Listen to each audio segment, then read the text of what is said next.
हमने ब्रेक से पहले आपको कांग्रेस की कलह दिखाई, अब आपको बीजेपी और एनडीए में जारी जंग के बारे में बता दें। एमपी में सीएम शिवराज सिंह को अपने ही गृह मंत्री के विरोध का सामना करना पड़ा, वो भी कैबिनेट की बैठक में। सबके सामने तो उधर बिहार में एनडीए के घटक दल ने बीजेपी पर ही निशाना साध लिया, नीतीश कुमार के खिलाफ काम करने के आरोप लगा दिए। सवाल है कि कोरोना काल की ये कलह कहीं बीजेपी के लिए किसी बड़े संकट की आहट तो नहीं है।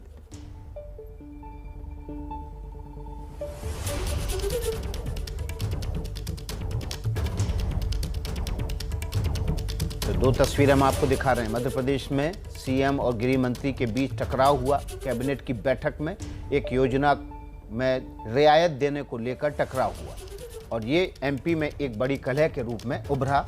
नरोत्तम मिश्रा कल रात ट्रेन में सवार होकर दिल्ली भी पहुंच गए। उससे पहले उन्होंने प्रदेश अध्यक्ष से भी मुलाकात की। वहीं बिहार में भी कलह एनडीए के बीच मची हुई है। मध्य प्रदेश की शिवराज सरकार में भी सत्ता की लड़ाई खुलकर सामने आ गई है। बुधवार को कोरोना संकट के बाद हुई पहली कैबिनेट बैठक में सीएम शिवराज सिंह को अपने ही गृह मंत्री नरोत्तम मिश्रा के विरोध का सामना करना पड़ा। बैठक में नर्मदा घाटी विकास योजना के 8800 करोड़ रुपए के 2 प्रोजेक्ट को बजट से ज्यादा छूट देने का प्रस्ताव आया तो इसका विरोध गृह मंत्री नरोत्तम मिश्रा ने ये कहकर किया कि इन परियोजनाओं में बांध नहीं बने हैं, मगर पाइप पहले क्यों डाले जा रहे हैं। उनका ऐतराज ये भी था कि जब सारे विभाग के बजट में कटौती की जा रही है तो इस विभाग में ही सरकार सीमा के आगे जाकर छूट क्यों दे रही है।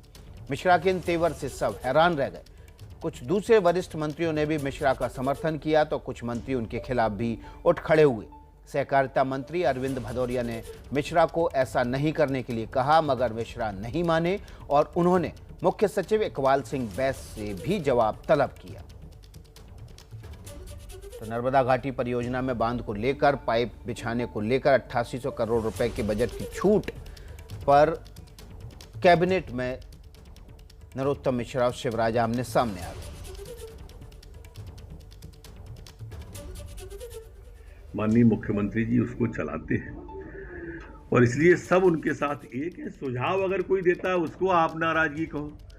वो पूरी कोशिश करते हैं कि ये मध्य प्रदेश की कैबिनेट प्रजातांत्रिक, वो प्रोत्साहित करते हैं। कमलनाथ जी की थोड़ी है कि चलो चलो चलो चलो, ऐसे कमलनाथ जी कहते रहते थे अपने विधायकों मंत्रियों से, ऐसा नहीं है। सारगर्भित चर्चा होती है। दरअसल मिश्रा और शिवराज सिंह चौहान में कुछ दिनों से अदावत चल रही है। मिश्रा का मानना है कि कमलनाथ सरकार गिराने में उनकी भूमिका के मुताबिक उनका हक उनको नहीं मिला। यही वजह है कि कुछ दिनों पहले उनकी कैलाश विजयवर्गीय, प्रभात झा, प्रहलाद पटेल से बैठकों के फोटो जब सामने आए तो उन्होंने इससे सामान्य मेल मुलाकात बताया, पर अंदर खाने कुछ पक रहा है, ऐसा कोई भी ऑन रिकॉर्ड नहीं कह रहा है। मिश्रा की शिवराज सिंह के नेतृत्व को लेकर चल रही नाराजगी इस बैठक में जब खुलकर आई तो इसको भी इसी संदर्भ में देखा जा रहा है। ये तय है कि शिवराज सिंह की सरकार में सब कुछ ठीक नहीं चल रहा। भारतीय जनता पार्टी में कहीं कोई नाराजगी नहीं है। पूरी, मैंने कल भी कहा था, आज भी कह रहा हूं, पूरी पार्टी शिवराज सिंह जी और वीडी शर्मा के नेतृत्व में एक साथ खड़ी हुई। इसी खबर पर ज्यादा जानकारी के साथ भोपाल से ब्रजेश राजपूत हमारे साथ जुड़ गए हैं। ब्रजेश, क्या गड़बड़ चल रही है मध्य प्रदेश की सरकार में? कैबिनेट में ही मंत्री शिवराज सिंह मुख्यमंत्री के खिलाफ उठ खड़े होते हैं। निश्चित ही विकास, आपने सही कहा कि मध्य प्रदेश की बीजेपी सरकार या शिवराज सरकार में सब कुछ ठीक ठाक तो नहीं चल रहा है।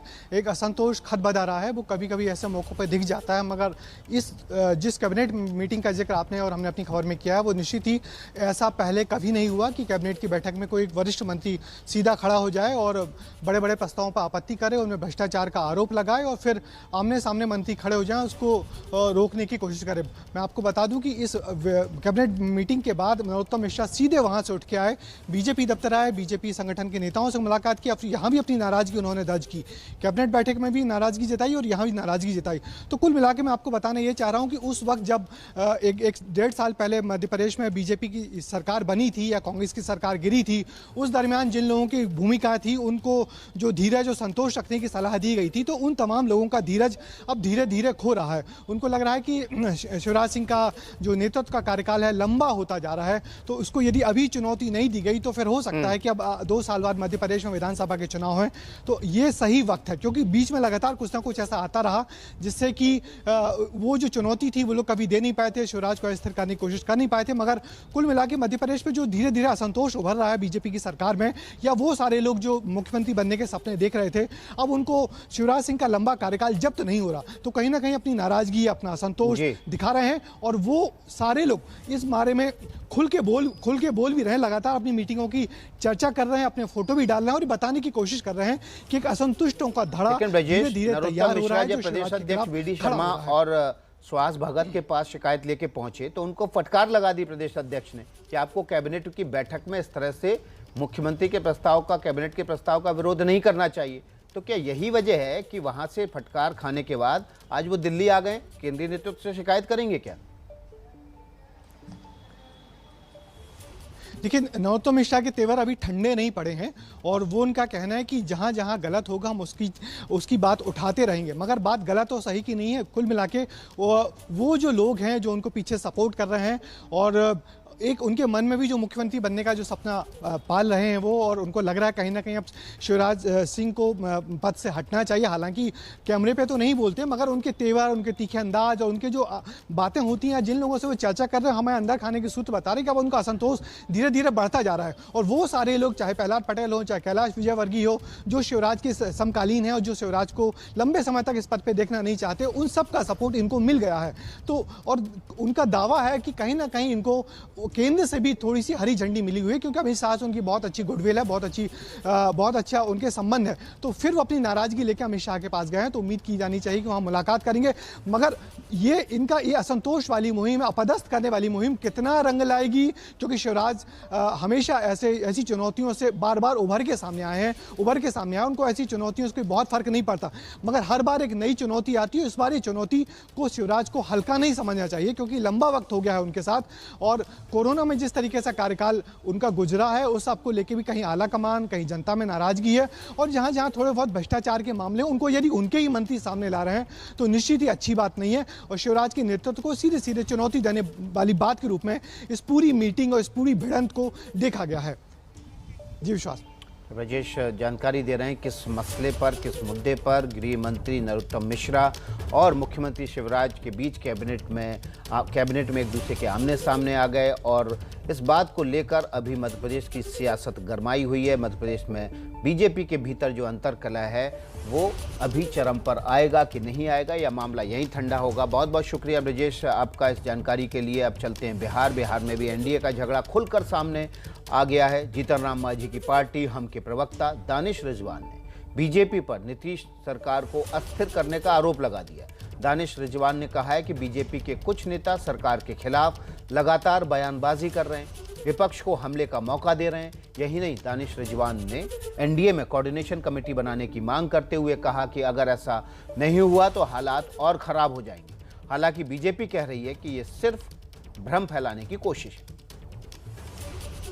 कि भारतीय जनता पार्टी के कुछ नेता लगातार अपनी बयानबाजी से सरकार को अस्थिर करने की कोशिश कर रहे हैं। ये नेता सरकार के खिलाफ बयानबाजी कर करके लगातार विपक्ष को सरकार के खिलाफ बोलने का मौका दे रहे हैं। इसलिए हिंदुस्तानी आवाम मोर्चा एनडीए के शीर्ष नेतृत्व से मांग करती है कि बिहार सरकार के ऐसे बयानबाजी के खिलाफ अब बिहार में एनडीए कोऑर्डिनेशन कमेटी बनानी जरूरी है, नहीं तो स्थिति और भयावह हो जाएगी। सरकार बहुत ही बेहतर समन्वय के साथ चल रही है। भारतीय जनता पार्टी सबसे बड़ी पार्टी है, सेकेंड लार्जेस्ट पार्टी जदयू है। जदयू के नेतृत्व में सरकार चल रही है।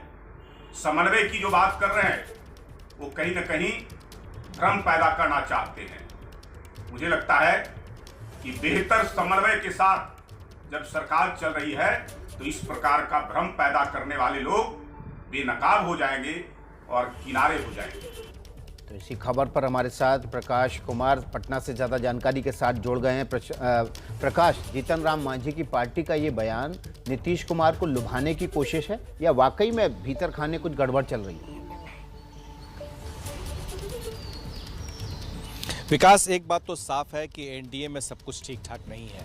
इसके कई उदाहरण सामने आ जाएंगे, लेकिन हाल ही में आपने देखा होगा कि बीजेपी के जो विधान पार्षद हैं थे अब निलंबित कर दिए गए हैं। टुन्ना जी पांडे, जिस तरह से उन्होंने मुखर होकर बोला था, उनके खिलाफ एक भी बीजेपी के नेता ने कुछ भी नहीं कहा था, एक शब्द, एक बयान नहीं आए थे।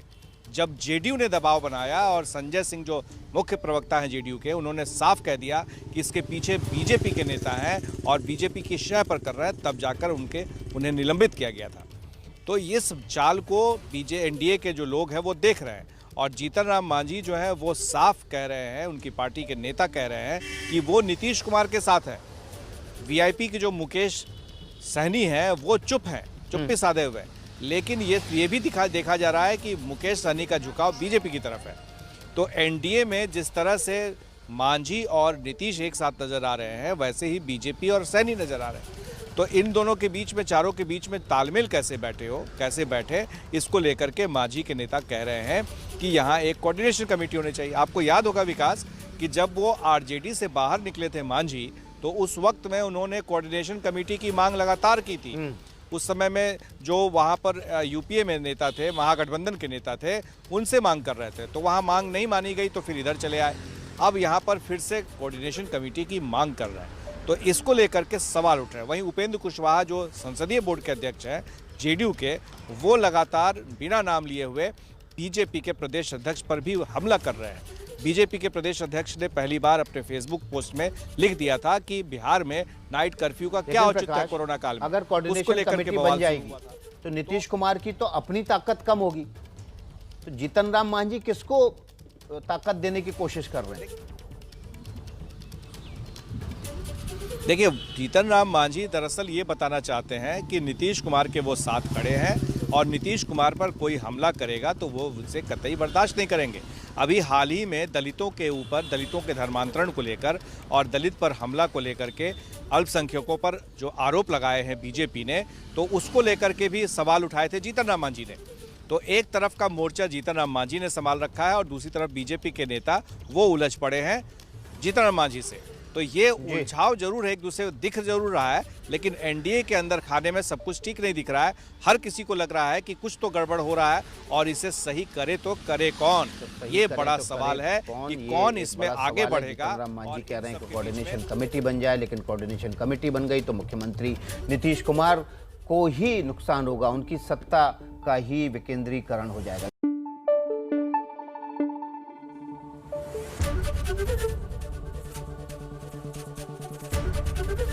एबीपी न्यूज आपको रखे आगे।